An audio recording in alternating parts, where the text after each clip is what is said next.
story you are about to see is true. The names have been changed to protect the innocent.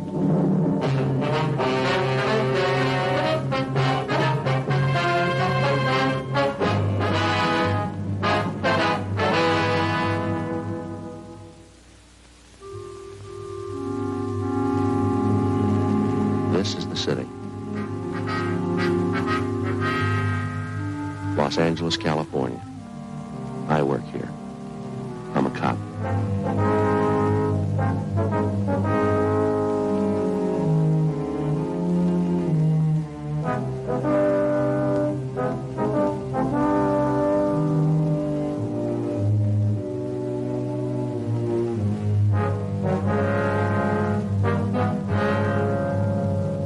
It was Wednesday, June 17th. It was warm in Los Angeles. We were working the night watch out of robbery division. The boss is Captain Didion. My partner's Frank Smith. My name's Friday. We'd gotten a call that a doctor had been slugged in a downtown hotel. The assailant had escaped. We had to find him.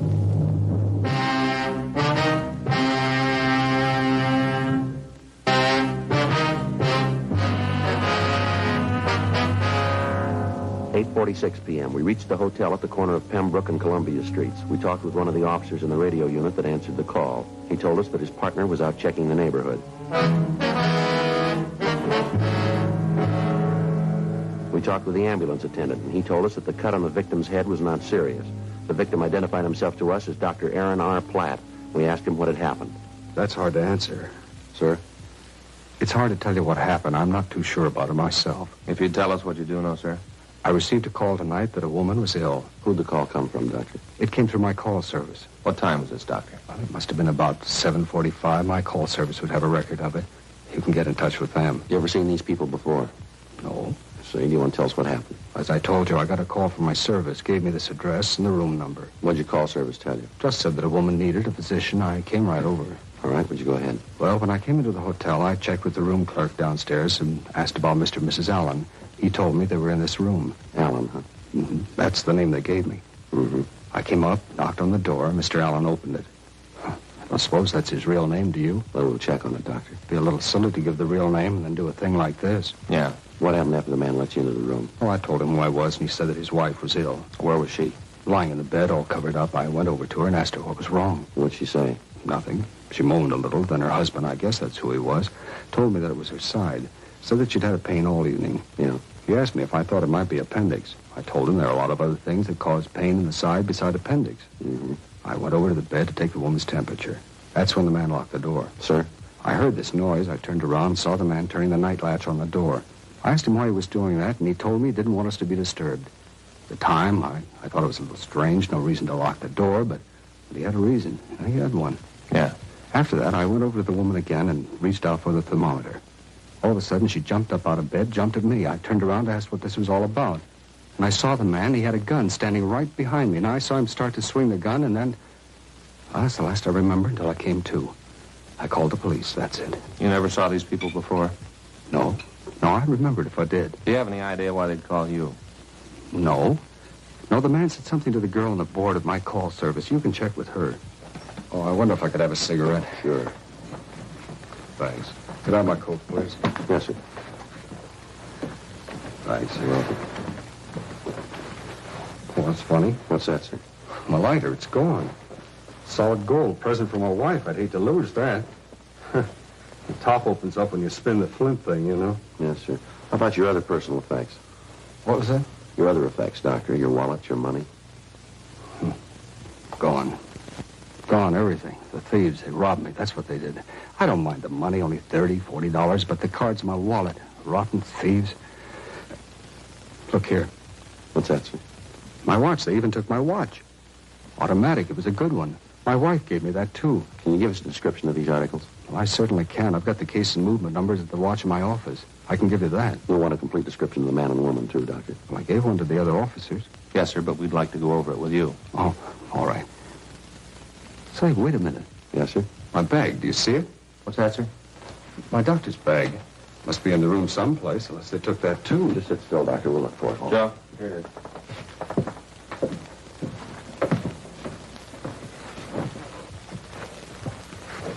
I thought you wouldn't touch that, Doctor. Oh, I want to see what's in it. Do you mind moving some of those things, please? Sure. instruments are all there. That's what they took, all right. All of it. What's that, Doctor? Narcotics. 8:59 p.m. We got a complete description of the pair of suspects, and Frank and I called them into the office. R&I had no record of anyone by the name of Timothy Allen answering the description that we'd been given. 9:03 p.m. We talked to the desk clerk. He was unable to give us any information on the pair. He said that the couple had come in earlier that evening and had paid for the room in advance. He went on to say that they carried one piece of luggage. We looked at the registration card. It was signed with the name Mr. and Mrs. Timothy Allen and gave as an address St. Paul, Minnesota. The registration card was held as evidence to be checked by Don Meyer in handwriting. We called the crime lab, and a crew of men were sent out to go over the hotel room for possible physical evidence. 9:27 p.m. We went back to the office and got out a local broadcast and an APB on the pair of suspects. A radiogram was sent to the police department in St. Paul asking for information on the couple.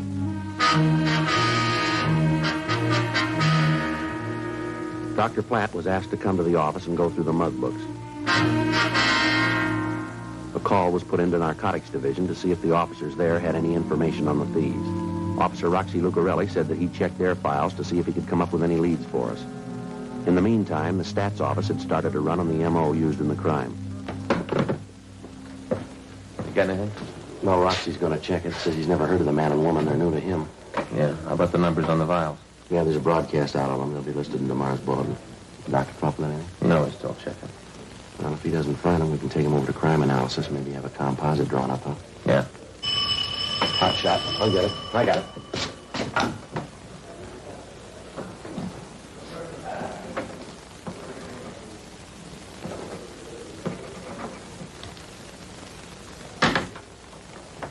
Frank? Yeah. What is it? Hotel on West 7th. Yeah. Another doctor slugged and robbed.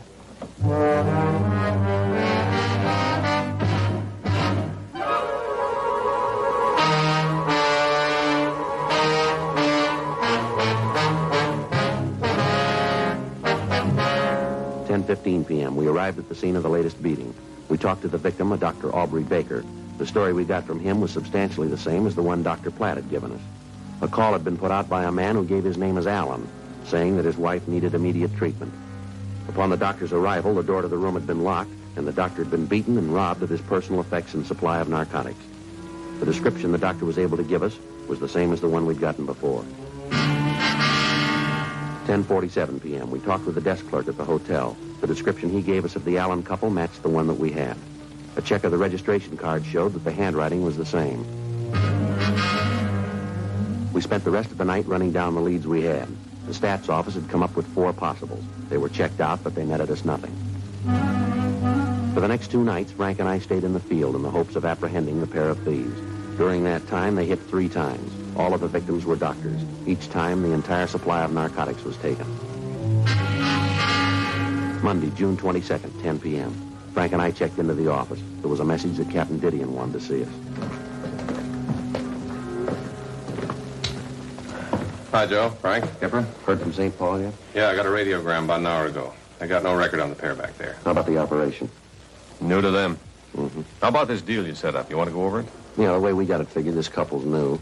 Either they just got into town or else they just decided to get a piece of narcotic action in town. Where'd you get that? We talked to Roxy Lucarelli over at Narcotics. Yeah? He's talked to the other fellows in the office. None of them have heard of this kind of operation before. It's new to them, too. Uh-huh. How about informants? If the couple are selling this stuff, there's got to be some rumbles around about it. Well, it doesn't seem to work out that way, Skipper. Roxy says they haven't heard anything about it. This Allen couple must be building up a supply before they start to unload it. Yeah. We had the artist over at Crime Analysis draw up a composite picture of the couple. It's been sent out to all the doctors in the area. When did it go out? Mailed over the weekend. Should have them this morning. Who'd you send it to? All the general practitioners, internists, physicians, and surgeons in the area. Got a list of names from the AMA. They're going to give us all the help they can. We sent out about 1,500 to the osteopaths in the area. They're going to cooperate. Way Smith tells it whenever one of these doctors gets a call to a hotel and it's not a regular patient, they're going to call you. Is that it? Yeah, that's right. And then we can get in touch with the clerk at the hotel and get a description of the people making the call. The doctor waits for us at the desk, and if the couple looks like possibles, well, we go with them. Looks like the long way around. Yeah, that's about the only way we got, though. How many men are you going to need to help cover it? One other team should do it. You're only going to roll on the calls where the description matches? Yeah. Okay. Rafferty and Murphy will work with you on it. Be a team out of the business office if you need any more help. Okay, Skipper. What are you getting from narcotics? Well, they got 4 men on it, running down leads on the dope. They got the serial numbers on the vials. The way Captain Shy tells it, they try to push a single cap of the stuff and they'll nail them. Well, looks good. Hope it works out. Yeah, so do we, Skipper. Robbery, did you? Yeah, just a minute. For you, Friday. Thank you. Friday talking. Yes, sir. Yes, that's right. Who's speaking, please? Dr. Adams? Yes, sir. I see. What's that address again? Yes, I have it. Do you have a phone number? Fine. 416? Yes, sir. All right, we have it. Yes, we know where that is. Right. That's correct. Right. Thank you. Bye. Looks like it started. What do you got? It's a Dr. Adams. We'll know in a minute here if it means anything. Hello, this is Sergeant Friday, Los Angeles Police Department. Yes, that's right. Do you have a name on the couple in 416? Mm-hmm. Could you describe him for me, please? No, there's nothing wrong. No, just give us a description, would you, please? Mm-hmm. And the woman? I see. Okay. Right. All right, thank you very much, sir. No, it's all right. Right. Bye. How about it? Name's Alden. Description matches.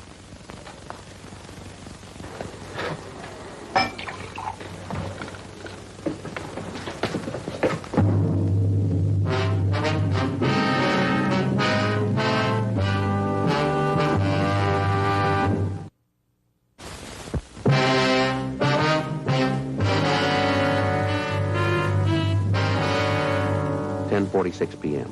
After checking with the desk clerk at the hotel and talking with the doctor who had made the call, Frank and I went up to the room. The doctor went into the bedroom to see the woman patient. Frank and I talked to her husband, Kenneth Alden. Sure is nice of you fellas to be here, but I don't think there's any reason for it. It's all right. I should have listened to Helen. She said we shouldn't have come. Where you from, Alden? Alden. Huh? I say, where you from? Carthage. Missouri? Sure hope everything's all right. Yeah, Missouri. Either one of you know this Dr. Edmondson? No. Sure hope he knows what he's doing. Helen's kind of little, you know. Frail. Sure hope he knows what he's doing. How long you and your wife been here? A week tomorrow. I should have listened to Helen. She didn't think it was a good idea to come out here. I talked her into it. Said we should have a vacation. She was right. I don't know what I'll do if it's not all right. Don't worry about it. Yeah, you can say that. It's not your wife. I've been through the same thing. Yeah? Yeah, twice. Let me tell you, not a thing to worry about. Maybe not in a hospital, but here, a hotel room. I don't know. Believe me, son, it's going to be all right. I wish you'd let us know what's happening. Twice, huh? Yeah, boy and a girl. Helen wants a girl. Don't make much difference to me either way. Did it make a difference to you? Not really. I was kind of glad the first one was a girl. Yeah, it'd be nice. But just as long as it's healthy, that's all that really counts. Awful quiet in there. It seems like we should hear something pretty soon. Take it easy. Yeah, I always thought they had to boil a lot of water. It seems like they always use a lot of hot water. I think that's to keep the husband busy, don't you? Give him something to do. Yeah. How old are yours? Girl's 8, boy's 6. Oh, I read where that's ideal. 2 years difference. It kind of helps the younger child problem. Helen and I want 4. It's a nice family. Yeah. You see, she's from a family of 6. I'm an only child, so we both feel that a big family's right. Yeah. Sure is quiet in there. You like me to go down and get some coffee? No, not for me. I don't want anything. We going to be able to take Helen to the hospital? That's up to the doctor, Alden. Yeah, I guess so. Guess it's up to him to say or not.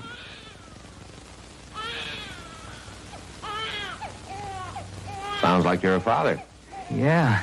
Congratulations. Same to you. Guess my troubles are over now. They're just starting.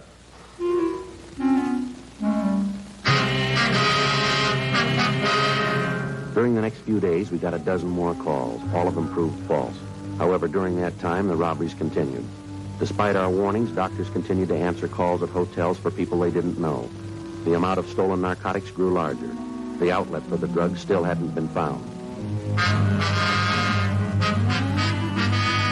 On Friday, June 26th, we got a call from a Dr. Halbert.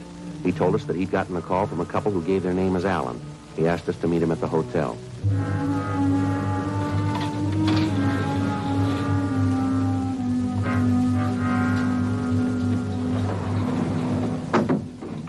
Well, how long ago did they call you, Doctor? About 25 minutes ago. Asked me to come right over. That's when they gave you their names, did they? That's right. Ever treat him before? No, new to me. Think they're the people you're looking for? Well, we don't know. The description we got from the desk clerk matches the suspect.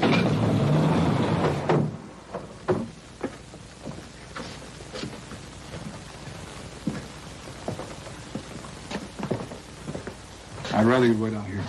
It'd be better if we went in with you, Doctor. That may be your opinion. You're forgetting I'm a doctor. I want to help you catch the people you're after, but my first duty is to the patient. I'm not going to embarrass them by having police officers ask questions. We're here to take care of you, sir. Then do it from the hall. According to your bulletin, the man always locks the door, doesn't he? He has in the past. And that's how you can tell. He locks the door, then come on in. Well, if that's the way you want it, Doctor. That's the way it's got to be. All right, sir. We'll be right out here if you need us. I hope I won't. So do we.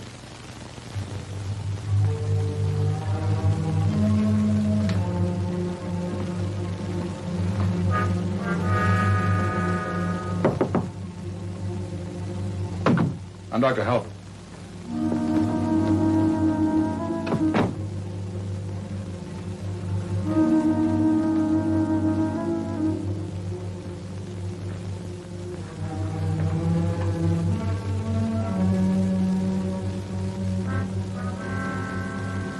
What do you think, Joe?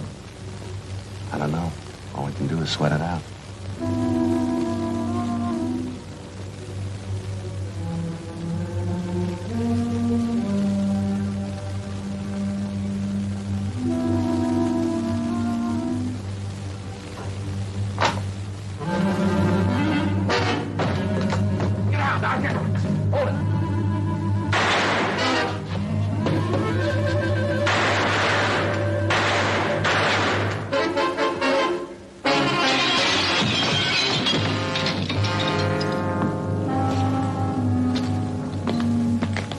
Why'd you do it? Why'd you shoot him? Dead. You killed him. We didn't call it, lady. How can you say that? You shot him in cold blood. He's just a kid. You didn't have to kill him. Better call in. Yeah. He was doing it for me. He was helping me, and you killed him. He didn't know. He was just a kid. He didn't know what was going on. I told him what to do. I set it up. You come in here and kill him. I hope you're real proud of yourself, cop.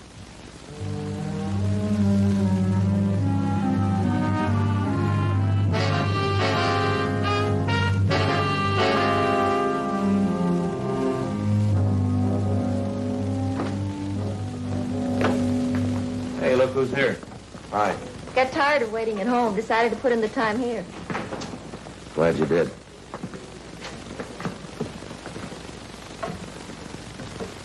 He looks tired, doesn't he? He always looks that way to me. You're getting prettier every day, Ann. Thanks, so are you. How's Faye? Fine. I don't know how you do it, Joe. What's she seeing you? Get these reports out and we can go home. Long day? Yeah, You do look tired. a little bit.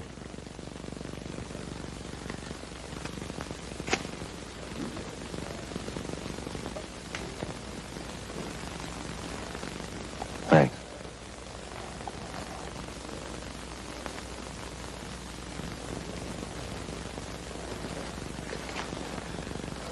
When you get through with your reports, I'll buy you both a cup of coffee. That's the best offer I've had all day.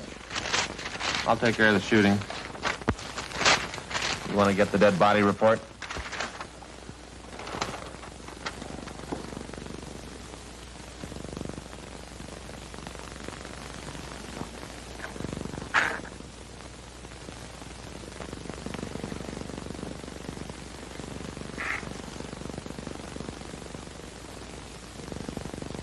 What was that address? 9276 South Bixel. 267. No, Joe. 9276 South Bixel. Yeah.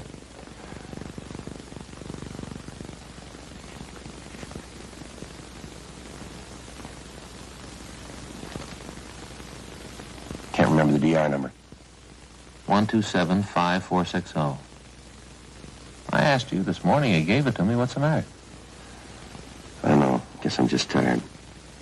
Here, buddy. I'll finish that up.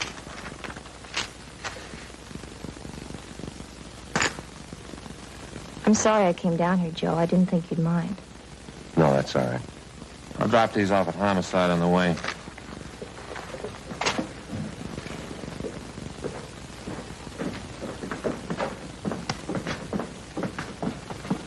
Hey, it's quitting time. You going home?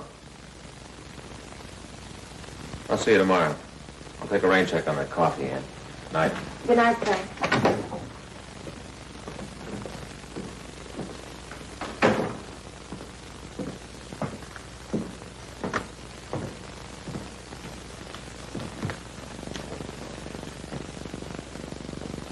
How many are you going to smoke at once, Joe? I guess I am a little tired. How old was he, Joe? What? The person he killed. How old was he? Why do you ask that? I'm not a policeman, Joe. But I heard Creasy and Stewart talking about the robbery call. What Frank said about the dead body report and the shooting. How old was he? 22. First time I ever killed a man. Mm-hmm. Not a good thing, Ann. You kind of wonder if maybe there wasn't some other way. Was there? No, he called it. Joe. Yeah? There isn't much I can say. Nothing to make you feel better or make you forget about it. But, Joe, you're in a special kind of job. I've been telling myself that, but it doesn't seem to help much. Did he have a gun? Yeah. Did he use it? Yeah. Well, doesn't that make a difference? Doesn't it matter that the only reason they're not filling out a report on you or Frank is that you were better at your job than that boy was at his? Remember the time you and I sat in the hospital waiting for Frank to come out of it? Remember? Yeah. Frank and I could be waiting for you tonight. Yeah. What's your rating on the pistol range? What? You get $6 a month extra for marksmanship, don't you? Yeah. That's pretty good, isn't it? Is it? Joe, you could have missed if that was the way it was supposed to be. I've read where even a $12 shooter misses sometimes. I suppose so. Joe, I don't know who made the decision, but I'm glad it's the way it is.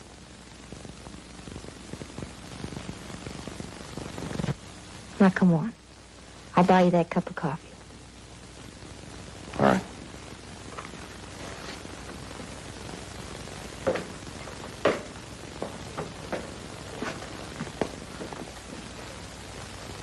It's kind of dark. Can you find your way? Yeah. Can you?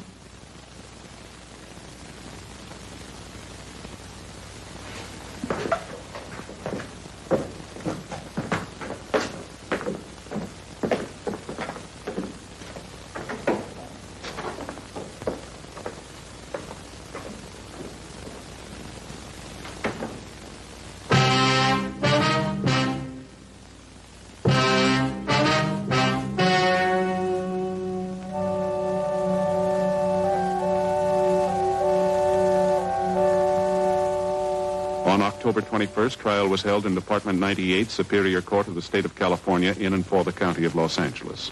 In a moment, the results of that trial.